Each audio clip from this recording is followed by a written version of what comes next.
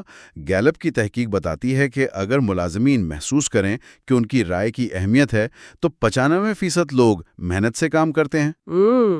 لیکن حقیقت میں صرف 30% لوگ ہی ایسا محسوس کرتے ہیں، کیونکہ بڑے مینیجرز کی جذباتی ذہانت اکثر کم ہوتی ہے۔ جیسے تانیہ اور ایلن کی مثال۔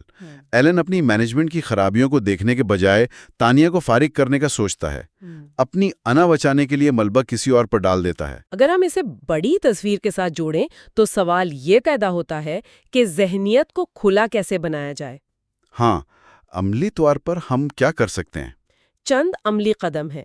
پہلا، خاموش رہیں اور جواب دینے سے پہلے رکیں، یعنی پاز کریں تاکہ امیگڈلا شانت ہو جائے۔ صحیح۔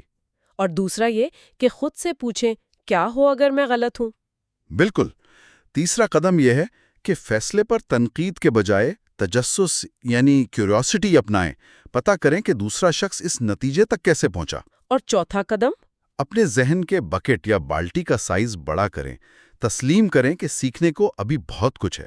اور پانچواں، وقت کا بہتر استعمال کریں۔ اسٹیفن کووی کے ٹائم مینجمنٹ میٹرکس کے مطابق کوادرنٹ 2 میں وقت گزاریں۔ یعنی ایسے کام جو اہم ہیں لیکن ہنگامی نہیں، تاکہ سخت ڈیڈ لائنز کی وجہ سے ذہن بند نہ ہو جائے، ہے نا؟ صحیح کہا، کیونکہ سٹریس اور جلدی دماغ کو بند کر دیتے ہیں۔ کیا ہے اس کا نتیجہ؟ یہ نکلتا ہے کہ کھلی ذہنیت صرف ایک نرم مزاج ہونا نہیں ہے، بلکہ یہ بہترین کارکردگی اور کامیابی کا اصل راز ہے۔ جو لوگ اپنی ذہنیت کو تبدیل نہیں کر سکتے، وہ زندگی میں کچھ بھی تبدیل نہیں کر سکتے۔ میں اس بحث کو ایک آخری سوچ آموز سوال پر ختم کرنا چاہوں گی۔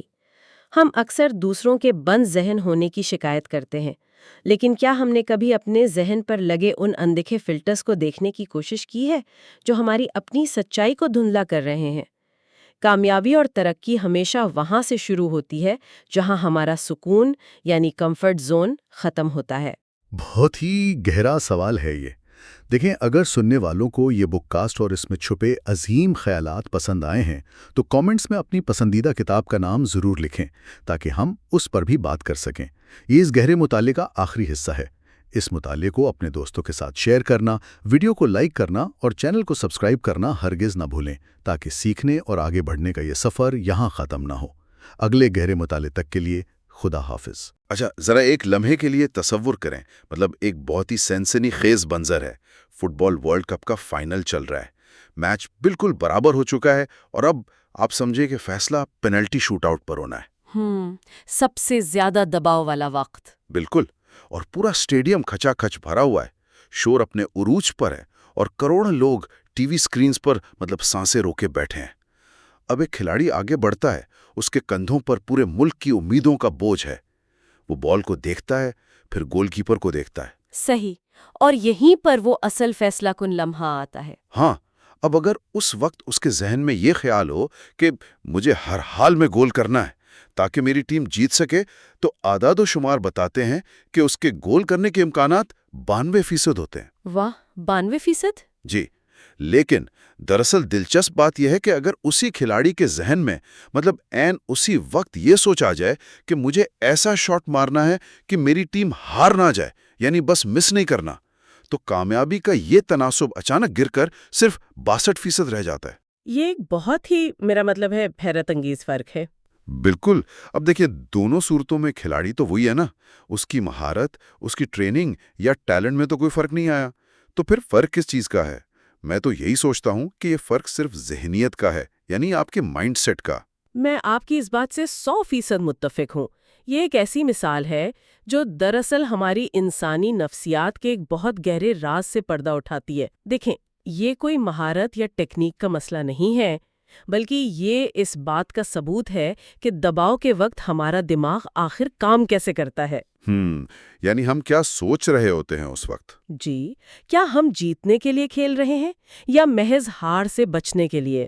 اور سچ پوچھیں تو یہی وہ بنیادی نقطہ ہے جو ہماری پوری زندگی کے نتائج کو مکمل طور پر بدل کر رکھ دیتا ہے۔ جب ہماری توجہ صرف ہار سے بچنے پر ہوتی ہے نا، تو جسم میں ایک تناؤ پیدا ہوتا ہے اور ہماری کارکردگی خود بخود نیچے گرنے لگتی ہے۔ بالکل صحیح کہا آپ نے، اور یہی وہ رویہ ہے جس پر ہم آج گہرائی سے بات کرنے والے ہیں۔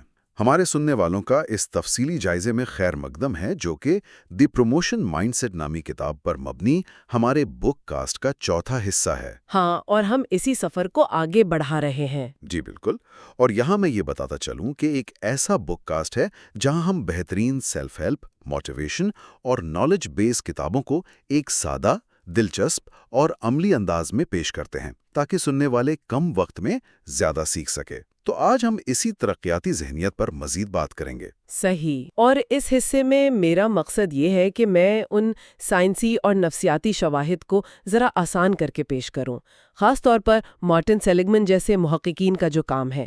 ہم دیکھیں گے کہ کامیابی کا انحصار صرف سخت محنت پر نہیں ہے، بلکہ اس پروموشن مائنڈ سیٹ یعنی ترقیاتی ذہنیت پر ہے۔ اور ساتھ ہی ہم یہ بھی تو سمجھیں گے نا کہ کیسے پریونشن مائنڈ سیٹ یا بچاؤ کی ذہنیت ہمیں کس طرح روکے رکھتی ہے، مطلب لاشعوری طور پر۔ بالکل، اور ان دونوں ذہنیتوں کے فرق کو سمجھنے کے لیے میں اکثر ایک مثال دیتی ہوں، وہ سمندری جہاز کے کپتان والی تمثیل جو نفسیات میں بہت عام ہے۔ ارے ہاں، وہ بہت زبردست مثال ہے۔ نا؟ فرض کریں سمندر میں دو طرح کے کپتان ہیں۔ پہلے کپتان کا مقصد صرف اور صرف یہ ہے کہ وہ اپنے جہاز کو ڈوبنے سے بچائے، بس یہ ہے بچاؤ کی ذہنیت۔ اب ایسا کپتان ہر وقت چوکس رہتا ہے، وہ خطرات سے حد سے زیادہ ڈرتا ہے اور طوفان کا نام سن کر ہی اپنا راستہ بدل لیتا ہے۔ مطلب اس کے لیے حفاظت ہی سب کچھ ہے، منزل نہیں، صرف حفاظت۔ بالکل، لیکن آپ خود سوچیں اس کا نتیجہ کیا نکلتا ہے؟ وہ دراصل ہواؤں اور لہروں کے رحم و کرم پر آ جاتا ہے۔ لہریں جدھر لے جائیں وہ ادھر ہی چلا جاتا ہے، کیونکہ وہ خطرہ تو مول ہی نہیں سکتا۔ دوسری طرف وہ کپتان ہے جس کی نظر ایک واضح منزل پر ہوتی ہے۔ ہاں، یعنی پروموشن مائنڈ سیٹ والا کپتان۔ جی، وہ بھی یہ نہیں چاہتا، میرا مطلب ہے وہ بھی نہیں چاہتا کہ اس کا جہاز ڈوبے، لیکن وہ یہ جانتا ہے کہ اگر کسی شاندار منزل تک پہنچنا ہے تو راستے میں آنے والے طوفانوں کا سامنا تو کرنا پڑے گا۔ تو وہ طوفان سے بھاگنے کے بجائے اپنے بادبانوں کا رخ اس کے حساب سے ترتیب دیتا ہے۔ واہ کیا بات ہے! اگر میں اس کو روزمرہ کی زندگی سے جوڑوں تو یہ مجھے ہائی وے پر گاڑی چلانے جیسا لگتا ہے۔ جیسے ایک ڈرائیور کا مقصد صرف یہ ہے کہ بھئی میرا ایکسیڈنٹ نہ ہو، جبکہ دوسرے کا مقصد یہ ہے کہ اسے ایک خوبصورت تفریحی مقام تک پہنچنا ہے۔ ہاں، بالکل یہی فرق ہے۔ لیکن یہاں میرے ذہن میں ایک سوال آ رہا ہے، مطلب میں یہ سوچ رہا تھا کہ کیا تنازعات سے بچنا یا ایک پرسکون کونے میں محفوظ زندگی گزارنا، کیا یہ کوئی جرم ہے؟ اگر میں ایک آرام دہ زندگی چاہتا ہوں اور خطرات سے دور رہنا چاہتا ہوں تو کیا آپ مجھے غلط کہیں گی؟ دراصل یہ ایک بہت اہم سوال ہے، اور میں یہ واضح کرتی چلوں کہ پرسکون زندگی گزارنے میں کوئی برائی نہیں ہے، لیکن نفسیات کا ایک اصول یہ ہے کہ انسان کا جو فطری رجحان ہے وہ خوف اور نقصانات سے بچنے کی طرف ہوتا ہے۔ یعنی ہم قدرتی طور پر ڈرتے ہیں؟ بالکل۔ اب جب انسان کا کوئی بڑا مقصد نہیں ہوتا یا کوئی واضح منزل نہیں ہوتی تو وہ زندگی کی گاڑی میں ڈرائیور نہیں رہتا، وہ محض ایک مسافر بن کر رہ جاتا ہے۔ بچاؤ کی ذہنیت ہمیں ہمیشہ وہ راستہ چننے پر مجبور کرتی ہے جو آسان ہو۔ اور آسان راستہ تو پھر مطلب آپ کو کہیں لے کر نہیں جاتا۔ یہی تو مسئلہ ہے، آسان راستہ انسان کی صلاحیتوں کو زنگ لگا دیتا ہے۔ انسان مصیبتوں سے تو شاید بچ جائے گا، لیکن وہ زندگی میں کوئی معنی یا کوئی بڑا مقصد تلاش نہیں کر پائے گا۔ یہ ایک طرح کی اوسط درجے کی زندگی بن جاتی ہے۔ یعنی ہم بیماری سے تو بچ جاتے ہیں لیکن مکمل طور پر صحت مند نہیں بن پاتے ہیں۔ اس بات کو سمجھنے کے لیے مجھے ماہر نفسیات مارٹن سیلیگمن کی وہ مشہور کہانی یاد آ رہی ہے جس نے نفسیات کی دنیا کو بالکل ہی بدل کر رکھ دیا تھا۔ ارے ہاں، وہ نکی والی کہانی۔ مارٹن سیلیگمن، جنہیں مثبت نفسیات کی یعنی پازیٹیو سائیکالوجی کی بنیاد رکھنے والا مانا جاتا ہے، ہوا یہ کہ ایک دن وہ اپنے باغ میں جڑی بوٹیاں نکال رہے تھے۔ اور ظاہر ہے ان کا مقصد جلدی سے بس اپنا کام ختم کرنا تھا۔ جی، وہ کام میں لگے تھے کہ اسی دوران ان کی 5 سالہ بیٹی نکی وہاں آ گئی۔ وہ بہت خوش تھی اور وہاں اچھل کود کرنے لگی۔ اس نے کیا کیا کہ اکھاڑی ہوئی جڑی بوٹیاں ہوا میں اچھالنا شروع کر دیں۔ اب سیلیگمن کو اس بات پر بہت غصہ آیا اور انہوں نے اپنی بیٹی کو سختی سے ڈانٹ دیا۔ بیچاری بچی، وہ تو بس کھیل رہی تھی۔ بالکل۔ نکی کچھ دیر کے لیے وہاں سے چلی گئی، لیکن پھر وہ واپس آئیں اور اس نے ایک 5 سالہ بچی نے ایک ایسی بات کہی جس نے سیلیگمین کی سوچ کے زاویے ہی بدل دیے۔ ہاں، اس نے کہا تھا کہ پاپا، کیا آپ کو یاد ہے کہ 3 سے 5 سال کی عمر تک میں ہر وقت روتی رہتی تھی؟ لیکن جب میں 5 سال کی ہوئی تو میں نے فیصلہ کیا کہ اب میں نہیں روں گی۔ یہ بہت مشکل تھا، لیکن میں نے رونا چھوڑ دیا۔ صحیح، اور اس کا وہ اگلا جملہ بہت کمال کا تھا۔ ہاں، اس نے کہا، تو اگر میں اپنا رونا دھونا چھوڑ سکتی ہوں تو آپ بھی اپنا یہ غصہ اور چڑچڑاپن چھوڑ سکتے ہیں۔ بالکل، اور دراصل اس ایک جملے نے سیلیگمن کو یہ احساس دلایا کہ روایتی نفسیات اب تک کیا کر رہی تھی۔ وہ صرف بچاؤ کی ذہنیت پر کام کر رہی تھی، یعنی صرف اس بات پر زور تھا کہ ذہنی بیماریوں، غصے اور خامیوں کو کیسے روکا جائے۔ مطلب صرف برائیوں کو ختم کرنے پر زور تھا۔ جی، لیکن سیلیگمن نے اس دن محسوس کیا کہ خامیوں کا نہ ہونا اس بات کی گارنٹی نہیں ہے کہ آپ میں خوبیاں بھی ہیں۔ غصہ نہ کرنے کا مطلب یہ تو نہیں نا کہ انسان اندر سے خوش بھی ہے، اور یہیں سے پازیٹیو نفسیات نے جنم لیا۔ جو اس بات پر زور دیتی ہے کہ خوبیوں کو کیسے نکھارا جائے۔ یہ بات مجھے دراصل سائیکل یا آئس اسکیٹنگ سیکھنے والے اس منظر کی یاد دلاتی ہے جو ہم سب نے بچپن میں دیکھا ہے۔ مطلب جب بچے کچھ نیا سیکھتے ہیں تو 2 طرح کے رویے ہوتے ہیں۔ بالکل، ایک وہ جو گرنے سے ڈرتے ہیں۔ ہاں، ایک بچہ وہ ہوتا ہے جو گرنے کے خوف سے سائیکل کے ساتھ لگے اضافی پہیوں کو، ٹریننگ ویلز کو کبھی اتروانے ہی نہیں دیتا۔ اس کا پورا دھیان صرف اس بات پر ہوتا ہے کہ میں گر نہ جاؤں۔ یہ خالصتاً پریونشن مائنڈ سیٹ ہے۔ اور دوسرا رویہ وہ ہے جس میں بچہ خطرہ مول لیتا ہے۔ جی، وہ پہلے ہی دن پہیے ہٹوا دیتا ہے۔ وہ بار بار گرتا ہے، اس کے گھٹنوں پر خراشیں آتی ہیں، لیکن وہ پھر اٹھ کر پیڈل مارتا ہے۔ نتیجہ یہ نکلتا ہے کہ بار بار گرنے والا بچہ چند گھنٹوں میں سائیکل دوڑانا سیکھ جاتا ہے، کیونکہ اس کا مقصد سیکھنا تھا، گرنے سے بچنا نہیں۔ آپ نے بہت زبردست مثال دی، اور میں سمجھتی ہوں کہ یہی وہ فرق ہے جو ہمیں اپنی کارپوریٹ اور پروفیشنل زندگی میں بھی نظر آتا ہے۔ کتاب میں ڈیبرا اور ڈیوڈ نامی 2 کرداروں کا ذکر ہے جو ان رویوں کو سمجھنے کے لیے بہترین ہیں۔ اچھا، ان کی کیا کہانی ہے؟ دیکھیں، ڈیبرا ایک ایسی خاتون ہے جو پچھلے 20 سالوں سے ایک ہی نوکری میں کام کر رہی ہے۔ اس کا سارا دھیان صرف اس بات پر ہے کہ اس سے کوئی غلطی نہ ہو جائے تاکہ اس کی نوکری محفوظ رہے۔ وہ کسی قسم کی تبدیلی پسند نہیں کرتی۔ مطلب 20 سالوں میں اسے کوئی ترقی نہیں ملی ہوگی پھر تو؟ بالکل نہیں ملی۔ در حقیقت اگر دیکھا جائے تو اس کے پاس 20 سال کا تجربہ نہیں ہے، بلکہ 1 ہی سال کا تجربہ ہے جسے اس نے 20 بار دہرایا ہے۔ اس کے برعکس ڈیوڈ کی کہانی ہے۔ وہ کسٹمر کیئر کے محکمے میں کام کرتا تھا، لیکن اس کی نظر ہمیشہ آگے بڑھنے پر تھی۔ Promotion mind set. جی، اسے کمپنی میں ہیومن ریسورس کے نائب صدر کا عہدہ پیش کیا گیا۔ اب یہاں حیرانی کی بات یہ ہے کہ ڈیوڈ کے پاس HR کا کوئی تجربہ تھا ہی نہیں۔ 1 منٹ، تو کیا اس کا مطلب یہ ہے کہ HR کا تجربہ نہ ہونے کے باوجود وہ VP بن گیا؟ ایک عام انسان تو یہی سوچے گا کہ یہ بہت خطرناک ہے۔ کیا یہ کمپنی اور خود ڈیوڈ کے لیے ایک تباہ کن فیصلہ نہیں تھا؟ بظاہر تو واقعی ایسا ہی لگتا ہے۔ اگر کوئی بچاؤ کی ذہنیت والا انسان ہوتا تو وہ فوراً انکار کر دیتا۔ وہ سوچتا کہ مجھ سے غلطی ہو جائے گی اور جو نوکری میرے پاس ہے وہ بھی چلی جائے گی۔ لیکن ڈیوڈ جانتا تھا کہ ترقی ہمیشہ، میرا مطلب ہے وہ ہمیشہ غیر آرام دہ فیصلوں کے بعد ہی ملتی ہے۔ اس نے چیلنج قبول کر لیا۔ بالکل، اس نے خطرے کا تجزیہ کیا۔ اس نے اپنا فوکس اس بات پر رکھا کہ وہ کسٹمر کیئر میں لوگوں کے مسائل تو حل کرتا ہی تھا نا، تو اب وہ ملازمین کے مسائل حل کرے گا۔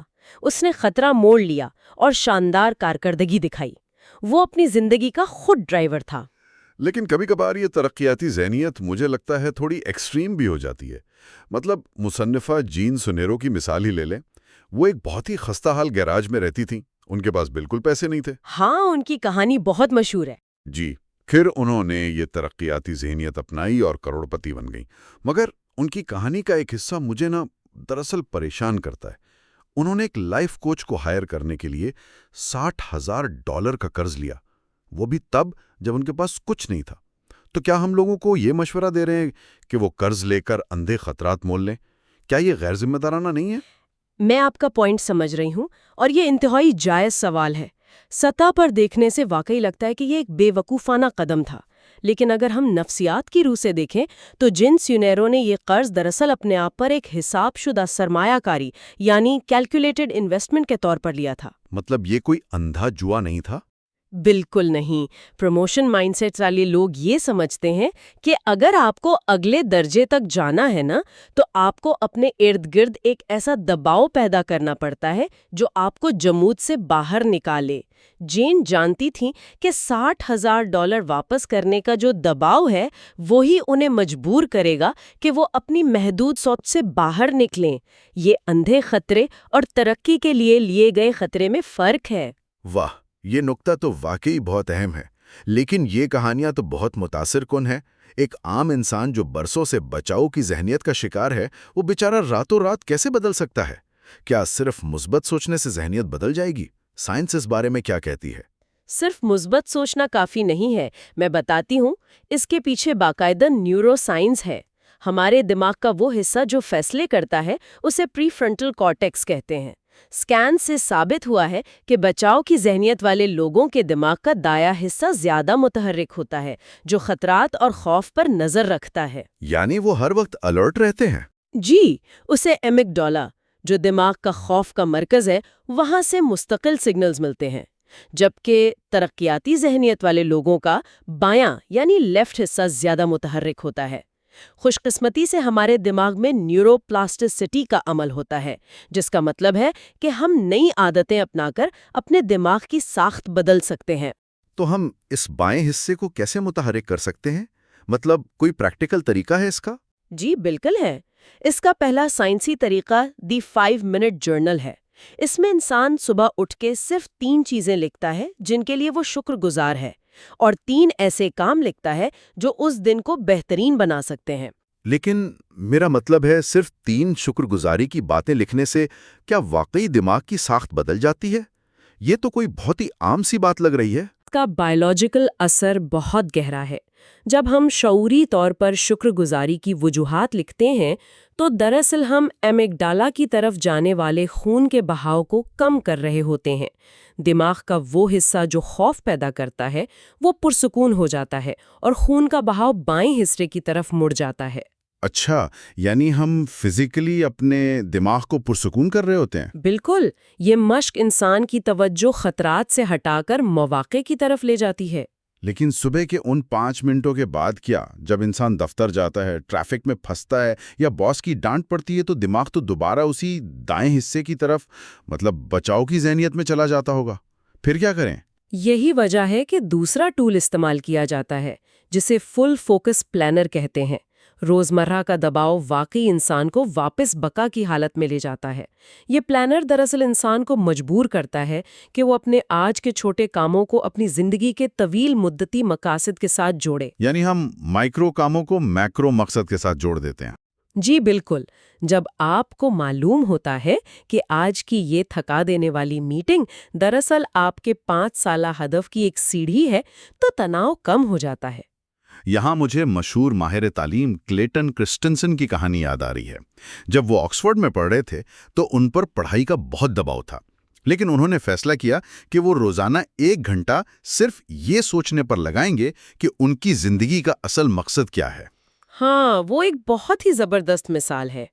اب آپ خود سوچیں، 1 گھنٹہ آکسفورڈ کی سخت پڑھائی میں سے نکالنا، میرے خیال میں زیادہ تر اسٹوڈنٹس کے لیے تو یہ تعلیمی خودکشی ہے۔ وہ تو فیل ہونے کے خوف سے ہی مر جائیں گے۔ اور یہی وہ بچاؤ کی ذہنیت تھی جس سے کرسٹینسن نے خود کو بچایا۔ انہوں نے وہ وقت ڈگری کی کتابیں پڑھنے کے بجائے اپنا مقصد ڈھونڈنے پر لگایا۔ وہ کہتے ہیں کہ یہ ان کی زندگی کی بہترین انویسٹمنٹ تھی۔ جب مقصد واضح ہو گیا تو روزمرہ کی پڑھائی کا دباؤ ان کے لیے بے معنی ہو گیا۔ بالکل، مقصد ملنے کے بعد رکاوٹیں چھوٹی لگتی ہیں۔ تو ہم نے شکر گزاری دیکھ لی، مقاصد کی منصوبہ بندی بھی سمجھ لی، لیکن دماغ کے ہارڈ ویئر کو مستقل اپ گریڈ کرنے کے لیے کوئی تیسرا ٹول بھی ہے کیا؟ جی، اور وہ تیسرا ٹول ہے مراقبہ یعنی meditation. Neuro scientist Richard Davidson کی تحقیق بتاتی ہے کہ جو لوگ مراقبہ کرتے ہیں ان کے دماغ کا بایاں پری فرنٹل کارٹیکس جسمانی طور پر موٹا اور زیادہ فعال ہو جاتا ہے۔ یہ ہمارے دماغ کو ری پروگرام کرتا ہے تاکہ دباؤ کے وقت ہم منطقی فیصلے کر سکیں۔ ان تمام باتوں کا نچوڑ ہمیں ایمی پرڈی کی اس زندہ مثال میں نظر آتا ہے۔ ایمی 19 سال کی عمر میں گردن توڑ بخار کا شکار ہوئیں۔ ڈاکٹروں نے کہا کہ ان کے زندہ بچنے کے چانسز صرف 2% ہیں۔ انہیں اپنی دونوں ٹانگیں کٹوانی پڑیں اور سماعت بھی چلی گئی۔ ذرا سوچئے، ایسی حالت میں کسی بھی انسان کا رویہ کیا ہوتا؟ وہ دنیا سے کٹ جاتا۔ ہاں، ایمی بھی شروع میں ڈپریشن کا شکار ہوئیں، لیکن پھر انہوں نے اپنے آپ سے ایک سوال پوچھا کہ اگر میری زندگی ایک کتاب ہوتی اور میں خود اس کی مصنفہ ہوتی تو میں یہ کہانی کیسے لکھتی؟ واہ، اس ایک سوال نے ان کی نیورو پلاسٹیسٹی کو متحرک کر دیا۔ انہوں نے مصنوعی ٹانگوں کے ساتھ سنو بورڈنگ شروع کی اور بالآخر وہ پیرالمپکس کی عالمی چیمپئن بن گئیں۔ انہوں نے اپنی کہانی کا کنٹرول خود سنبھال لیا۔ تو اس سب کا اصل مطلب کیا ہے؟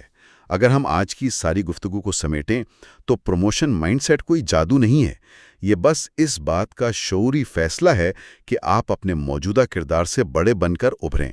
آپ اس وقت ترقی نہیں کرتے جب آپ کو نیا عہدہ ملتا ہے، بلکہ آپ تب ترقی کرتے ہیں جب آپ اس عہدے کے مطابق سوچنا شروع کرتے ہیں۔ بالکل صحیح کہا آپ نے۔ اور اس بحث کو ختم کرتے ہوئے میں سننے والوں کے لیے ایک سوال چھوڑنا چاہوں گی۔ یہ سوچیں کہ ہزاروں سال پہلے جب انسان جنگلوں میں تھا تو خطرات سے بچنے کی ذہنیت نہیں اسے زندہ رکھا۔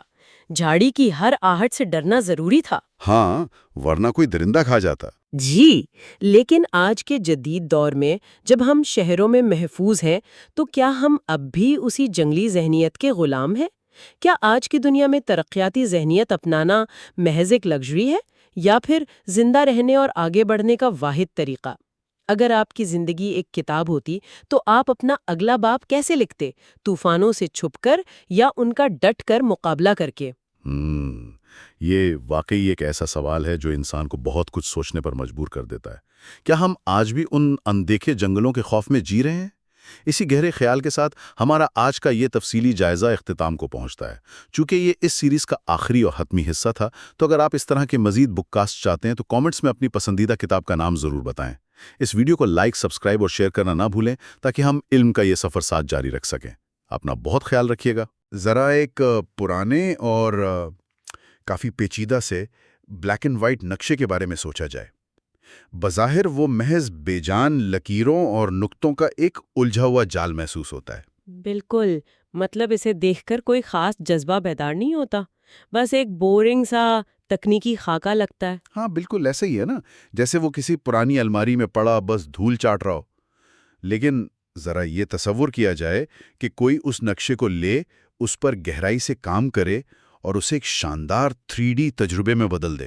ارے واہ، 3D تجربہ، یعنی اسے پوری طرح زندہ کر دے؟ بالکل، ایک ایسا تجربہ جس میں ان راستوں پر چلنے کا احساس ہو، وادیوں کی گہرائی کا اندازہ لگایا جا سکے اور پہاڑوں کی بلندی کو باقاعدہ محسوس کیا جا سکے۔ ایک ایسا منظر جو صرف آنکھوں کو نہیں بلکہ سیدھا احساس کو چھو لے۔ یہ تو واقعی ایک زبردست تبدیلی ہوگی، اور میرا خیال ہے آج کی گفتگو کا محور بھی کچھ ایسا ہی ہے۔ جی بالکل، آج کے اس تفصیلی جائزے میں ہم بالکل ایسے ہی ایک حیرت انگیز عمل کو سمجھنے کی کوشش کریں گے۔ ہمارے سامنے جو مواد ہے اس کا عنوان ہے "the master architect of Urdu storytelling scripts". بہت ہی دلچسپ عنوان ہے۔ ہاں، اور اس نشست کا بنیادی مشن یہ جاننا ہے کہ کس طرح جدید دور کی تکنیکی مہارتوں، خاص طور پر پرومپٹ انجینئرنگ اور کہانی سنانے کے صدیوں پرانے روایتی فن کو آپس میں ملا کر ایسا آڈیو مواد تخلیق کیا جاتا ہے جو معلومات کو انتہائی پرکشش بنا دیتا ہے۔ دیکھیں، یہ نقشے والی تشبیہ صورتحال کو سمجھنے کے لیے بہترین ہے۔ آج کے دور کا سب سے بڑا المیہ معلومات کی کمی نہیں ہے، بلکہ معلومات کی بھرمار ہے۔ صحیح کہا، ہر طرف بس معلومات ہی معلومات ہے۔ بالکل، ہر روز بے تحاشا متن تخلیق ہو رہا ہے، لیکن وہ سارا متن اسی بلیک اینڈ وائٹ نقشے کی طرح بالکل بے جان ہے۔ اگر معلومات کو محض حقائق کی ایک لمبی فہرست کے طور پر پیش کیا جائے تو توجہ برقرار رکھنا ناممکن ہو جاتا ہے۔ ہاں نا، کون سنے گا اتنی لمبی چوڑی بورنگ باتیں؟ یہی تو بات ہے۔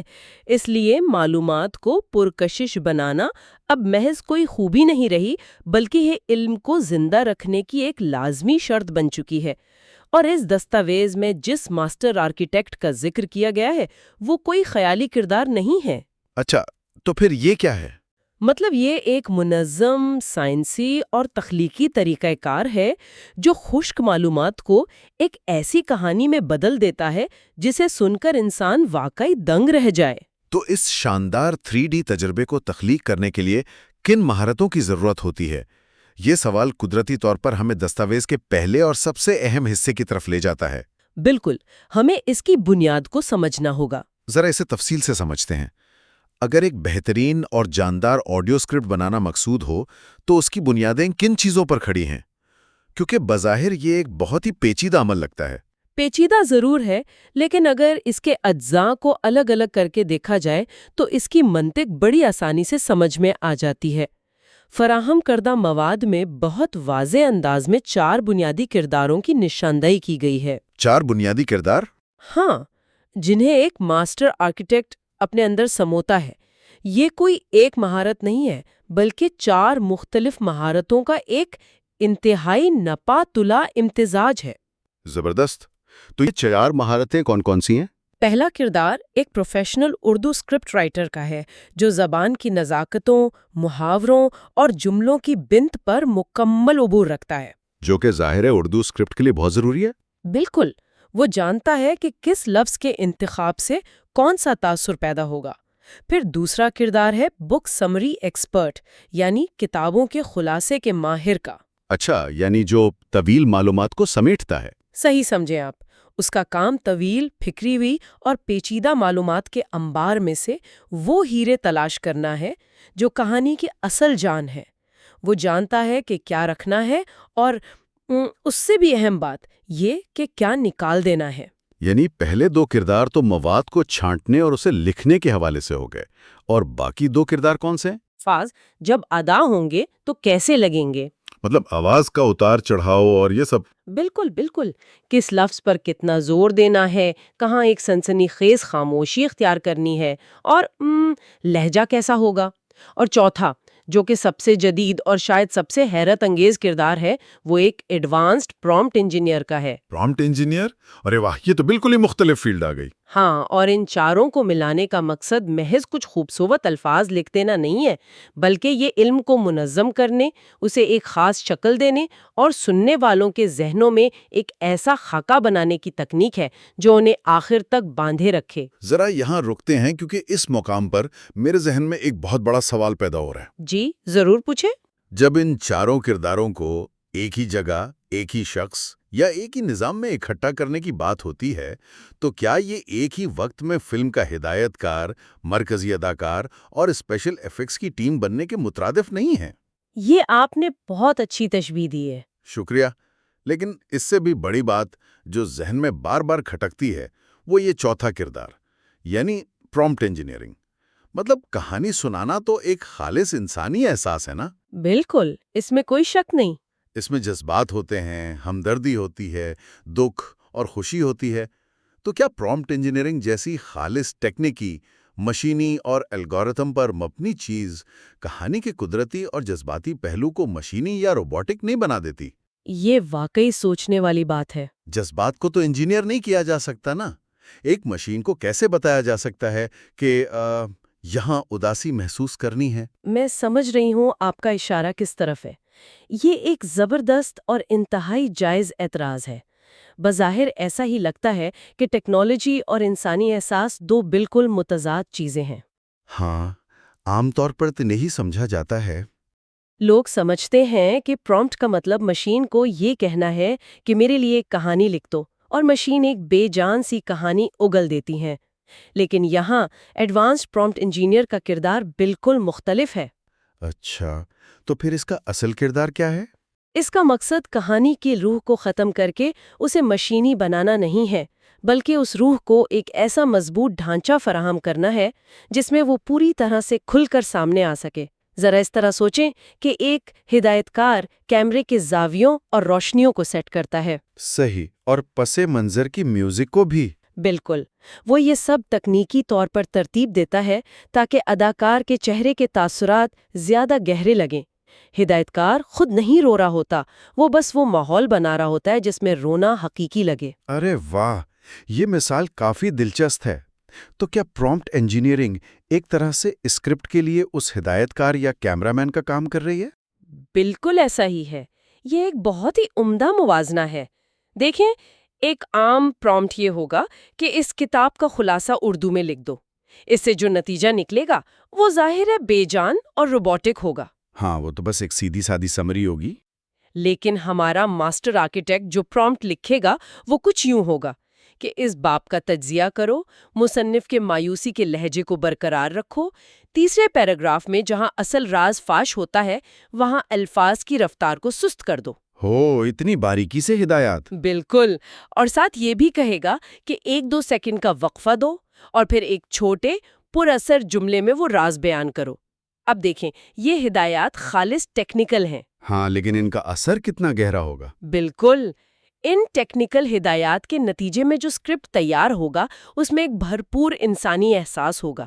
یہ مشین کو احساس نہیں سکھا رہا بلکہ مشین کو وہ گرامر سکھا رہا ہے جس کے ذریعے انسانی جذبات بہترین انداز میں ظاہر ہوتے ہیں۔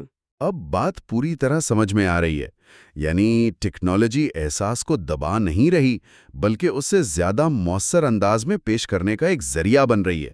100% درست۔ یہ بالکل ایسا ہے جیسے کسی موسیقار کو ایک بہترین ساز دے دیا جائے تاکہ اس کی دھن مزید نکھر کر سامنے آئے۔ تو ان 4 مہارتوں کے امتزاج اور اس مشینی ہونے کے خدشے کے دور ہونے کے بعد اگلا منطقی سوال یہ پیدا ہوتا ہے کہ یہ ماہرین اصل میں کام کیسے کرتے ہیں؟ یہ اس پورے عمل کا سب سے عملی اور دلچسپ حصہ ہے۔ ہاں نا، کسی بھی خشک، طویل یا بے جان متن میں وہ جان کیسے ڈالی جاتی ہے جو سننے والے کو پوری طرح جکڑ لے؟ مواد کو تبدیل کرنے کا یہ سفر انتہائی دلچسپ ہے۔ فراہم کردہ ہدایات میں ایک واضح اور قطعی ہدف دیا گیا ہے، اور وہ ہے کسی بھی کتاب یا اسکرپٹ کو ایک طاقتور، جذباتی طور پر پرکشش اور آڈیو کے لیے سازگار مواد میں تبدیل کرنا۔ آڈیو کے لیے سازگار، جسے ہم آڈیو فرینڈلی بھی کہتے ہیں۔ بالکل، اور یہ سب خاص طور پر یوٹیوب ویڈیوز، پوڈ کاسٹ یا آڈیو بکس کے لیے کیا جاتا ہے۔ اب یہاں اس بات کو گہرائی سے سمجھنا ضروری ہے کہ جذباتی طور پر پرکشش ہونے کا اصل مفہوم کیا ہے۔ ہاں، کیونکہ لوگ تو یہی سمجھتے ہیں کہ بس حقائق بتا دو۔ ایسا ہی ہے، زیادہ تر لوگ سمجھتے ہیں کہ معلومات فراہم کرنے کا مطلب حقائق کا ایک پہاڑ کھڑا کر دینا ہے، لیکن اگر ایسا کیا جائے تو سچی بات ہے، سننے والا چند منٹوں میں ہی اکتا جائے گا۔ 100% اتفاق کرتا ہوں، بوریت ہونے لگتی ہے۔ اصل مقصد حقائق بتانا نہیں ہے بلکہ سیکھنے والے کے ذہن میں ایک تجسس پیدا کرنا ہے، اسے قدم بقدم ایک ایسے مقام تک لے کر جانا ہے جہاں اس کے ذہن کی الجھن دور ہو۔ جیسے اندھیرے میں اچانک روشنی ہو جائے۔ بالکل، اور وہ بے ساختہ کہے، آہاں، اب مجھے سمجھ آیا کہ یہ سب کیسے جڑا ہوا ہے۔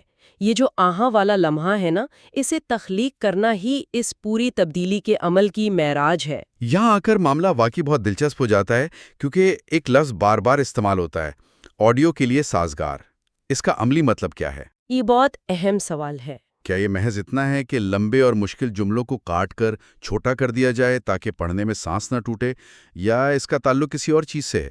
نہیں، یہ صرف جملے چھوٹے کرنے کا نام نہیں ہے۔ کیونکہ دیکھیں نا، پڑھنے اور سننے میں بہت بنیادی فرق ہوتا ہے۔ جب ایک کتاب پڑھی جاتی ہے تو قاری اپنی مرضی سے رک سکتا ہے، کسی مشکل جملے کو دوبارہ پڑھ سکتا ہے۔ بالکل، قاری کے پاس وقت اور کنٹرول ہوتا ہے۔ لیکن آڈیو میں وہ لمحہ ایک بار گزر گیا تو بس گزر گیا۔ تو یہ ماسٹر آرکیٹیکٹ اس بات کو کیسے یقینی بناتا ہے کہ کوئی بھی بات سننے والے کے سر کے اوپر سے نہ گزر جائے؟ یہی وہ نقطہ ہے جہاں ایک عام لکھاری اور ایک ماسٹر آرکیٹیکٹ کا فرق واضح ہوتا ہے۔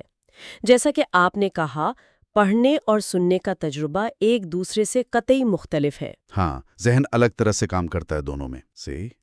لیکن آڈیو ایک سیدھے اور ایک ہی سمت میں چلنے والے راستے کی طرح ہے۔ سامعین کے پاس صرف وہی ایک لمحہ ہوتا ہے جو اس وقت ان کے کانوں میں گونج رہا ہوتا ہے۔ اگر وہ لمحہ ضائع ہو گیا تو پوری کہانی کا ربط ٹوٹ جائے گا۔ بالکل، دھیان بٹا اور کہانی ختم۔ اس لیے آڈیو کے لیے سازگار ہونے کا مطلب صرف جملوں کو کاٹ کر چھوٹا کرنا ہرگز نہیں ہے۔ تو پھر ایک پیچیدہ خیال کو آڈیو کے لیے کیسے ڈھالا جاتا ہے؟ کیا ہم اس کی کوئی عملی مثال دیکھ سکتے ہیں؟ فرض کریں ایک تاریخی کتاب میں رومن سلطنت کے زوال کے بارے میں ایک طویل، خشک اور معلومات سے بھرا ہوا پیراگراف ہے۔ اوہ، تاریخ کی کتابیں تو ویسے ہی کافی خشک ہوتی ہیں۔ بالکل، اس میں تاریخیں ہیں، وجوہات ہیں اور جغرافیائی تبدیلیاں ہیں۔ اگر اسے ویسے ہی پڑھ دیا جائے تو وہ ایک نیوز بلیٹن لگے گا۔ ہاں، کوئی جذباتی لگاؤ محسوس نہیں ہوگا۔ لیکن ماسٹر آرکیٹیکٹ اسے آڈیو فرینڈلی کیسے بنائے گا؟ وہ سب سے پہلے اس پیچیدہ پیراگراف کو چھوٹے، ہضم ہونے والے حصوں میں تقسیم کرے گا۔ وہ جملوں کی ساخت ایسی بنائے گا کہ ان میں ایک قدرتی بہاؤ اور ایک تال یا ردھم ہو۔ زبردست۔ وہ مشکل اصطلاحات کی جگہ روزمرہ کے الفاظ کا چناؤ کرے گا جو سننے میں بھلے لگیں، لیکن سب سے اہم چیز جس کا وہ استعمال کرے گا وہ ہے وقفے یعنی پازز اور رفتار یعنی پیسنگ۔ اچھا، یعنی الفاظ کے ساتھ ساتھ خاموشی کا بھی استعمال؟ بالکل، ایک ماسٹر آرکیٹیکٹ پرومپٹ کے ذریعے یہ طے کرتا ہے کہ ایک انتہائی اہم بات کہنے کے بعد کتنی دیر کی خاموشی ضروری ہے تاکہ سننے والا اس بات کو پوری طرح محسوس کر سکے۔ یہ تو واقعی کمال ہے۔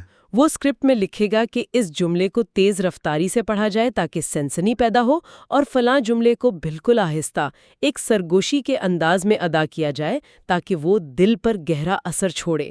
یعنی الفاظ صرف کاغذ پر لکھے ہوئے نشان نہیں ہے، بلکہ وہ ایک ٹائم لائن کا حصہ ہے جہاں ہر سیکنڈ کی اہمیت ہے۔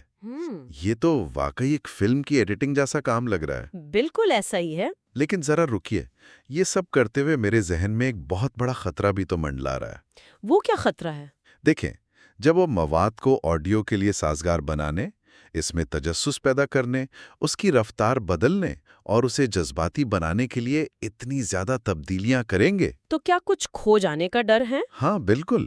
تو کیا اس بات کا قوی امکان نہیں ہے کہ اصل مصنف کی آواز، اس کا مخصوص انداز اور جو اصل پیغام وہ دینا چاہتا تھا وہی کہیں کھو جائے؟ یہ بہت ہی اہم نقطہ اٹھایا ہے آپ نے۔ مطلب ایک خشک علمی مقالے کو سنسنی خیز کہانی بنانے کے چکر میں تو اصل مواد کی روح ہی ختم ہو سکتی ہے نا؟ یہ تشویشناک صورتحال مواد کی ساختی تبدیلیوں پر ایک بہت بڑا سوالیہ نشان کھڑا کرتی ہے۔ میں پوری طرح متفق ہوں، اور یہ ایک نہایت اہم اور تنقیدی سوال ہے۔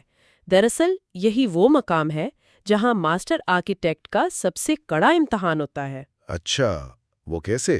مواد کو دلچسپ بنانا تو شاید آسان ہے، لیکن اسے دلچسپ بناتے ہوئے اصل روح کو برقرار رکھنا اصل کمال ہے۔ فراہم کردہ دستاویز میں اس حوالے سے جو اصول یا ہدایت دی گئی ہے وہ انتہائی سخت، واضح اور کسی بھی قسم کی لچک سے پاک ہے۔ یعنی اس پر کوئی سمجھوتا نہیں ہو سکتا؟ بالکل نہیں، یہ ایک طرح کا سنہری اصول ہے۔ دستاویز واضح طور پر ہدایت کرتی ہے کہ فراہم کردہ مواد کا بغور تجزیہ کریں اور اس کے لہجے، لکھنے کے انداز، ساخت، ارادے اور پیغام کو پوری طرح سمجھیں۔ اور پھر لکھا ہے کہ اسلوب کو ہرگز تبدیل یا سادہ نہ کریں جب تک کہ خاص طور پر ایسا کرنے کی ہدایت نہ دی جائے۔ یعنی آرکیٹیکٹ کے پاس یہ اختیار نہیں ہے کہ وہ اپنی مرضی سے مزاحیہ مواد کو سنجیدہ بنا دے یا سنجیدہ مواد کو مزاحیہ کر دے۔ بالکل۔ لیکن یہ تو ایک تضاد لگتا ہے نا۔ ایک طرف کہا جا رہا ہے کہ مواد کو پرکشش اور آڈیو فرینڈلی بنائیں، جو کہ ظاہر ہے تبدیلی کا تقاضا کرتا ہے، اور دوسری طرف کہا جا رہا ہے کہ اسلوب کو ہرگز تبدیل نہ کریں۔ یہ دونوں کام ایک ساتھ کیسے ہو سکتے ہیں؟ بظاہر یہ واقعی ایک تضاد لگتا ہے، لیکن در حقیقت یہ ایک بہت گہرا نفسیاتی اور تجزیاتی نظام و ضبط ہے۔ آڈیو فرینڈلی بنانے کا مطلب معلومات کی ترتیب اور جملوں کے بہاؤ کو بہتر بنانا ہے، صحیح۔ جبکہ اسلوب کو برقرار رکھنے کا تعلق اس جذبے اور ارادے سے ہے جس کے ساتھ وہ بات کہی گئی تھی۔ یہ اصول دراصل ایمپیتھی یا ہمدردی اور تجزیاتی سوچ کی معراج ہے۔ یعنی خود کو مصنف کی جگہ رکھ کر سوچنا؟ بالکل ایسا ہی ہے۔ ایک ماسٹر آرکیٹیکٹ کے لیے سب سے بڑا چیلنج اپنی مہارت کا مظاہرہ کرنا نہیں ہے، بلکہ اپنی انا، اپنی انفرادیت اور اپنے لکھنے کے فطری انداز کو پس پش ڈالنا ہے۔ یہ تو کافی مشکل کام ہوگا۔ بہت مشکل ہے۔ اپنا اسکرپٹ لکھنے سے پہلے اسے اصل مصنف کے ذہن کو پڑھنا ہوتا ہے۔ اسے یہ سمجھنا ہوتا ہے کہ جب مصنف نے یہ بات لکھی تو کیا وہ غصے میں تھا، کیا وہ طنزیہ بات کر رہا تھا، یا وہ ایک اداس اور فلسفیانہ انداز میں کوئی حقیقت بیان کر رہا تھا۔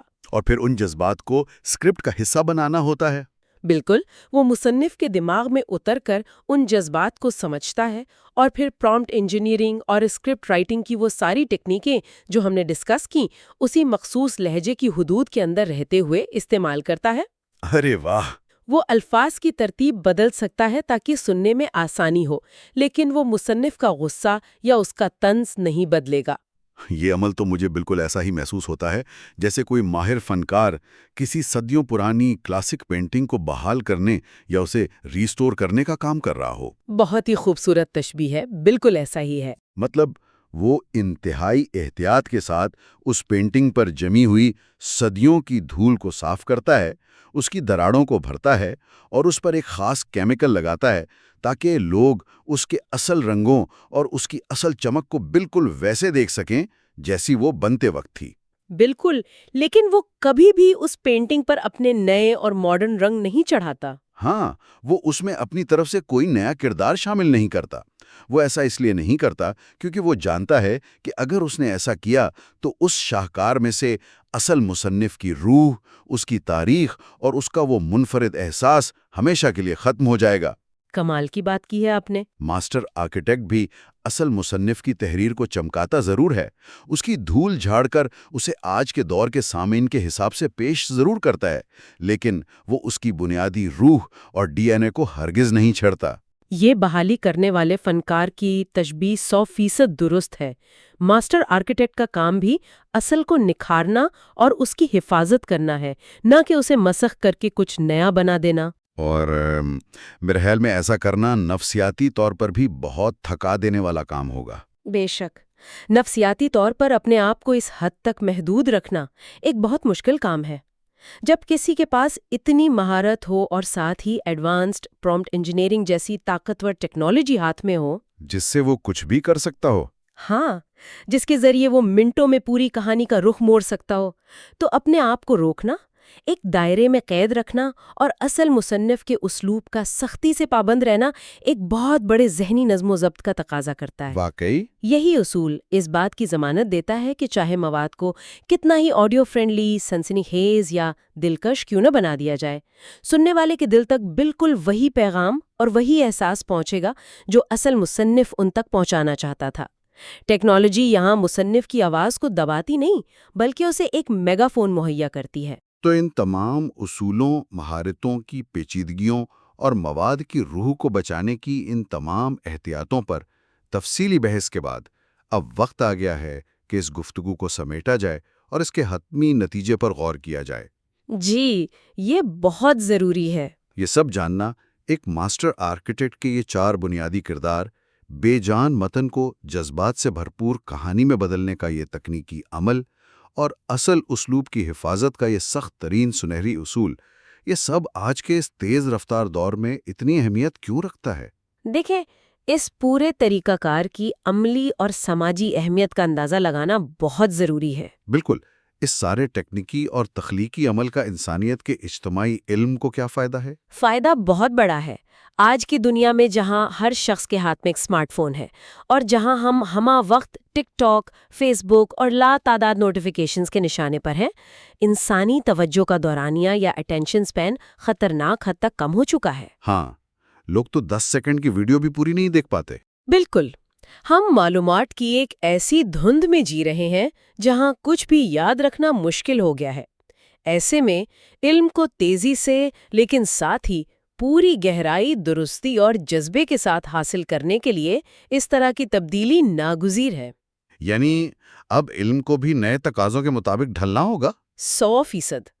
علم چاہے وہ کتنا ہی اعلیٰ کیوں نہ ہو، صرف اسی صورت میں کارآمد ہوتا ہے جب اسے بغیر کسی ذہنی بوجھ کے ایک دلچسپ اور پرکشش انداز میں سمجھا اور ہضم کیا جا سکے۔ اور یہ ماسٹر آرکیٹیکٹ کا طریقہ کار اسی ضرورت کو پورا کرتا ہے۔ جی بالکل، یہ پیچیدہ، بوجھل اور خشک معلومات کو اس دور کے انسان کے لیے قابل فہم بنانے کا سب سے بہترین اور طاقتور ذریعہ ہے۔